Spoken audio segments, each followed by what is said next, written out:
Саламатсыздарбы урматтуу студенттер. Бүгүнкү сабактын темасы айтылыштар жана алардын үстүнөн жүргүзүлгөн амалдар. Айтылыштар логикасынын тили. План.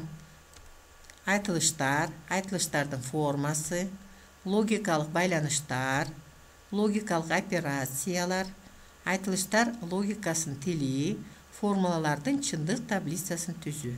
Кана эмесе балдар, бүгүн биз математикалык логиканын эң негизги түшүнүктөрүнүн бири болгон айтылыштар жөнүндө кыскача маалымат алабыз. Айтылыштар деген эмне? Айтылыштар бул чын же жалган экендиги белгилүү болгон жай сүйлөм. Мисалы, төмөнкү сүйлөмдү карайлы. Бүгүн күн жылуу, жай сүйлөм. Күн жылуу же жылуу эместигин биз аныктай алабыз. Демек, бул сүйлөм айтылыш болот. Эгерде күн чын эле жылуу болсо, анда айтылыш чын маанини кабыл алат. Эгерде күн суук болсо, анда айтылыш жалган маанини кабыл алат. Демек, айтылыш эки гана маанини кабыл алат, чын жана жалган. Эгерде чын болсо 1 менен белгилейбиз, жалган болсо 0 менен белгилейбиз. Төмөнкү сүйлөмдү карап көрөлүк. Сен эмне үчүн сабакка катышкан жоксуң? Бул суроолуу сүйлөм. Мында биз чын жана жалгандыгын айта албайбыз. Ошондуктан бул сүйлөм айтылыш болбойт. Жашасын Кыргызстан айтылыш болбойт. Себеби чын дили менен айтып атабы же жалган биз айта албайбыз. Бишкек Кыргызстандын борбору айтылыш болбойт. Себеби бул так жана туура түшүнүк берилген. Демек, илептүү, суроолуу сүйлөмдөр, аныктамалар, түшүнүктөр айтылыш болбойт. Айтылыштардын үстүнөн алгебра сыяктуу эле амалдарды аткарсак болот. Алгач айтылыштардын геометриялык сүрөттөлүшүн ээлер берген.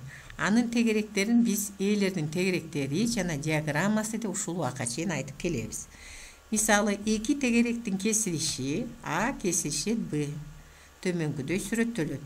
Эки тегеректин биригүүсү А биригүү Б төмөнкүдөй сүрөттөлөт. Айырмасы жана дагы айырмасы. Мында эки тегерек менен гана амал аткарылып атат. Эгерде бир нече тегерек алсак, айтылыштарды ошо тегеректер менен белгилесек, анда өтө ыңгайсыз жана кыйынчылыкты туудурат.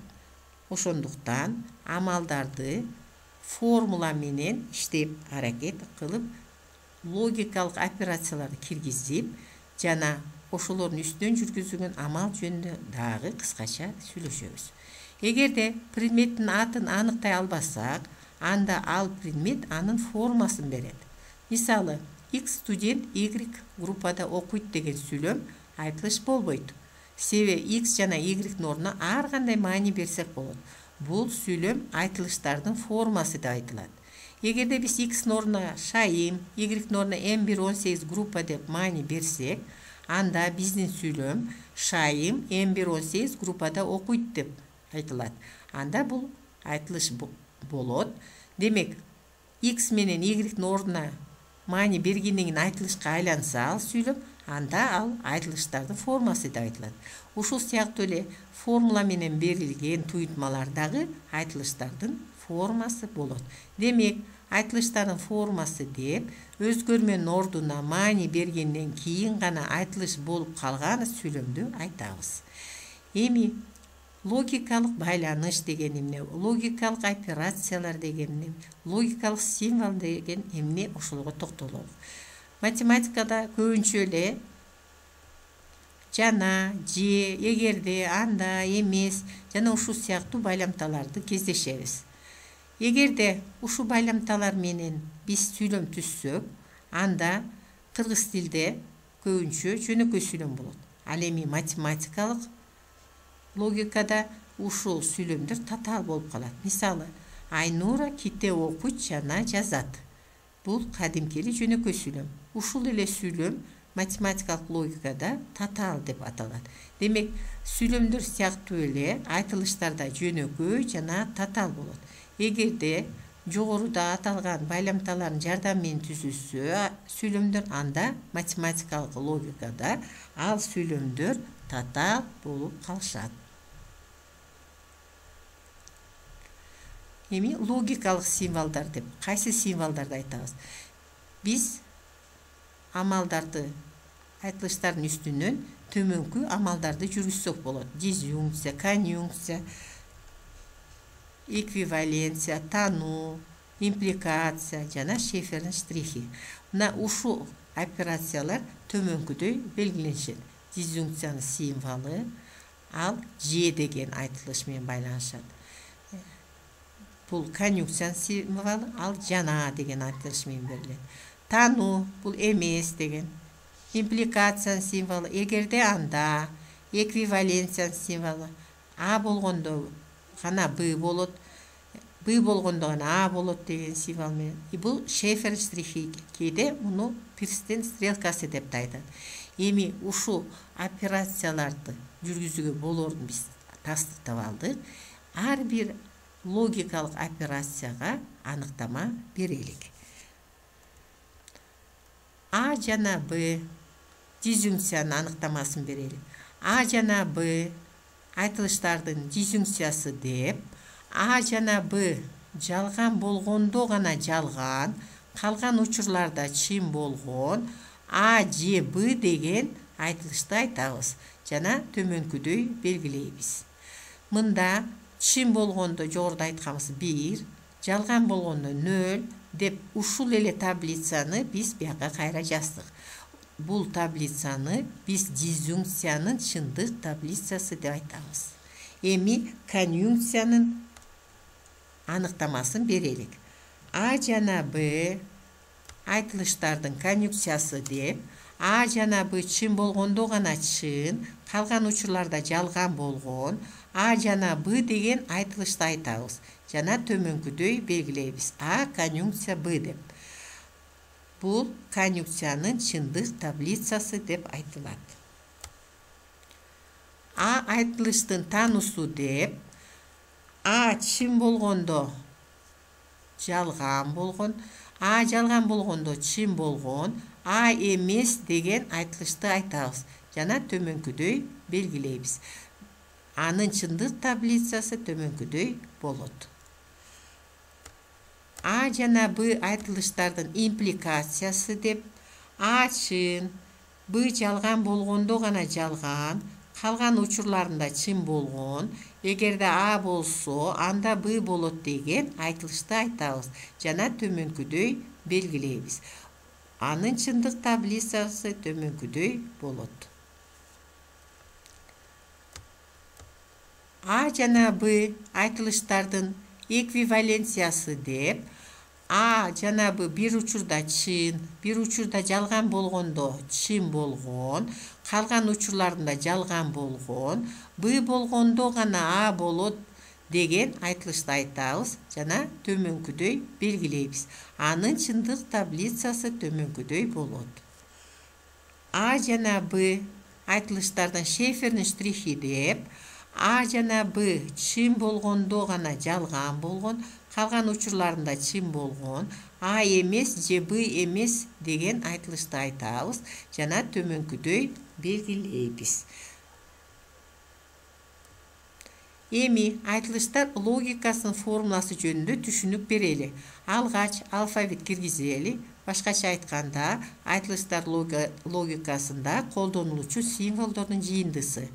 Төмөнгүдө айткандай, айтылыштарды биз латын чоң тамга, кичинекей тамга менен белгилейбиз. Бунун баардыгы айтылыштар өзгөрмөлөрдү белгилөөчү символдорду айтат.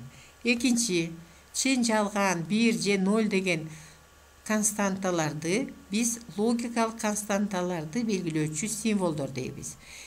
Дизъюнкция, конъюнкция, импликация, эквиваленция, тануу операцияларын логикалык операцияларды белгилөөчү символдор дейбиз. Жана кашалар. Мына ушунун баардыгы алфавитке кирет. Эми биз айтылыштар логикасынын формуласынын аныктамасын берелик. Биринчи, ар бир айтылыштык өзгөрмө формула болот. Чын жана жалган символдор 1 ана 0 символдар формула болот. Эгерде F формула болсо, анда F таануудагы формула болот. Эгерде F1 жана F2 формула болушса, анда F1 конъюнкция F2, F1 дизъюнкция F2, F1 импликация F2, F1 эквиваленция F2 дагы формула болот. Башка формула жок. Мына ушул жогоруда айтылган айтылыштар логикасынын формуласынын аныктамасын берет. Эми айтылыштардын формалаштыруу процедурасын карайлы. Формалаштыруу процедура деген бул кадимки эле айтылыштарды формула түрүндө жазган процедураны айтабыз. Эгерде айтылыш жөнөкөй болсо, анда ага жөнөкөй формула туура келет. Ал эми айтылыш татаал болсо, анда анын формуласын түзүү үчүн алгач элементардык айтылыштарды бөлүп алабыз. Андан кийин аларды тиешелүү символдор менен алмаштырабыз жана айтылыштардын маанилерине жараша кашаларды коебуз. Мисал, төмөнкү мисалдарды карайлы. Биринчи, 2 жана 3 жөнөкөй сан. Жана дегенде кайсы логикалык операцияны колдонобуз? Туура, конъюнкция. Демек мында А конъюнкция Б. А айтылышыбыз 2 жөнөкөй сан. Б айтылышыбыз 3 жөнөкөй сан. Эми чогуу айтканда 2 жана 3 жөнөкөй сан. Экинчи мисалды карап көрөлү. N саны 2-ге же 3-кө бөлүнөт. Ж дегенде дизъюнкция амалын колдонобуз. Туура, А дизъюнкция Б болот. Үчүнчү мисалды карап көрөлү. Трапециянын эки жагы барабар эмес, же параллель эмес. Мында таанууну да колдонуп атабыз жана дизъюнкция, Ж дегенде дизъюнкцияны колдонобуз. Демек А таануу, дизъюнкция Б таануу. Мына ушул формула түрүндө жазганда биз мына сүйлөмдү формалаштырдык деп айтабыз. Төртүнчү учурду карайлык. Эгерде 100 2-ге жана 5-ке бөлүнсө, анда 10 ал 10-го да бөлүнөт. Бул айтылыш төмөнкүдөй жазылат. Эгерде анда дегенден кийин мынакей импликация 102-ге 5-ке бөлүнөт дегенибиз конъюнкция, анда деп тургандан кийин ал 10-го бөлүнөт деп зетти айтып атабыз. Ошондуктан биздин формулабыз мына тиешелүү кашаларды алдык, жөнөкөй жазып, ар бирине тиешелүү символдорду бердик дагы ошол маанилерине жараша кашаларды койдук. Эми формуланын чындык таблицасын түзгөндү үйрөнөлүк. Бизге төмөнкү формула берилсин. Бул формула татаал формула. Башкача айтканда, татаал айтылышка тиешелүү татаал формула. Бул формуланы элементардык формулаларга бөлөбүз, ар бирин өзүнчө жаза алабыз жана таблицаны түзгөндү үйрөнөбүз. Алгач ар бир маанисине чын x, y маани беребиз. Андан кийин төмөнкүлөрдү карайбыз. X таанууну караш үчүн биз x'ти карайбыз. Аныктамасын эстейбиз. Чын болгондо жалган, жалган болгондо чын. Демек, чын, жалган, чын, жалган, жалган болгондо чын, жалган болгондо чын. Биз x'тин маанисин табыш үчүн x'ти карадык. Эми y таанууну табыш үчүн биз y-ти карайбыз. Мынакей y чын болгондо жалган, жалган болгондо чын, чын болгондо жалган, жалган болгондо чын. Андан кийин x таануу импликация y. Биринчи x таанууну карайбыз, анан y-ти карайбыз. X таануу импликация y. X таануу импликация y. Демек, чын x таануу жалган, анан чын болгондо чын, мынакей туура. Жалган жалган болгондо чын, чын чын болгондо чын, чын жалган болгондо жалган. Андан кийин бул каша менен y таануунун дизъюнкциясын карайбыз. Мынакей бул менен y таануунун дизъюнкциясы. Дизъюнкцияны эстейбиз. Жалган жалганда болгондо жалган, калган учурларында чын. Демек, жалган чын болгондо чын, чын чын болгондо чын, жалган чын болсо дагы чын, чын жалган болгондо дагы чын. Эми акыркы формуланы түзүш үчүн биз мынакей бул каша менен y таанууну карайбыз. Мынакей бул каша менен x-тин конъюнкциясын карайбыз. Демек, мун менен мына x-ти карайбыз. Конъюнкцияда билебиз, чын чын болгондо гана чын. Мына чын, чын, чын, чын, чын, чын. Жалган чын болсо жалган, жалган чын болсо жалган. Мына түзгөн таблица Бұл формуланын чындык таблицасы. Эмесе балдар, бұл таблицаны түзүш үчүн биз сөзсүз ар бир логикалык операциянын чындык таблицасын билишибиз керек экен. Ошондуктан силер 6 амалды жакшылап жаттап алгыла. Ушун менен бүгүнкү сабагыбыз аяктады. Көңүл бурганыңарга чоң рахмат. Кийинки кезектешкенге чейин сак саламатта болгула.